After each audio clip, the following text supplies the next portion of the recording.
G'day guys, it's Agrey Non-Toxic, bringing you another little bit of a Dawn of Titans update, especially for all my people in the Non-Toxic Alliance.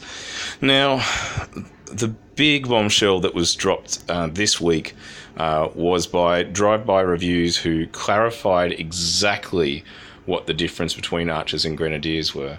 Now, you may have noticed that one of the things that everybody was talking about was in one of the updates, the Grenadier's power massively dropped. Now, he came out, and as far as I know, he was one of the first public sources to say that it did not at all influence the Grenadier's ability to attack.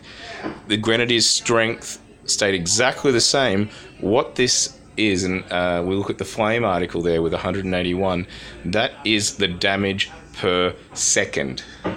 The damage per second done by the Grenadiers. So Grenadiers have lower damage per second relative, and I know my archers are a little level higher, but I think they were 198 or 196 when they were equal levels at level 10. This is damage per second. If you haven't seen Drive-By Reviews video, I recommend you go and find it. Drive-By Reviews. He does the big thing about the archers and talks about here, if we look down, the armor piercing at 40% there. That is a key difference between them. So that said, Grenadiers have always maintained the same strength. It's just how they were listed as, within the game itself and how the information was given. In his video, he uses the archers successfully because of those natural armor-piercing elements to take down the Ragnars, which if we look here at 40% armor, this is fantastic, absolutely fantastic. Because it'll enable the archers to penetrate the Goliaths a lot more. So he said he'll use his Grens for groups with don't have archers. So we're talking about all your basic spearmen, militia, and archers themselves, and the pikemen especially. Pikemen, absolutely fantastic. If you're going to kill them, use your grenadiers. He said as soon as you get to the armored elements like the Goliaths and Titans, archers are the way to go, definitely. And he summarizes that and even shows a video where he goes in and attacks Jan. So that's one of the key bits of information there. Okay, so what does my standard setup look like now? I'm using three archers, 4 grenadiers, and 1 Goliath for most of my attacks now. That said, I've also started soloing, and I'll give you an example of that later on.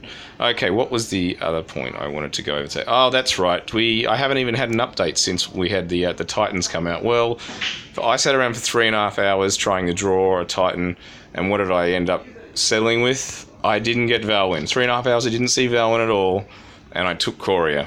So I've got Coria, she's in there, another Berserker. I've come to the conclusion that she's just a similar to what Cormac is for me. Cormac's a quick attacker. Do I want to put all the effort into building her up? Probably not, because it's at level 19 now. Give him another week, and he'll be my main. He'll be at level 30, and he'll start being my main base defense.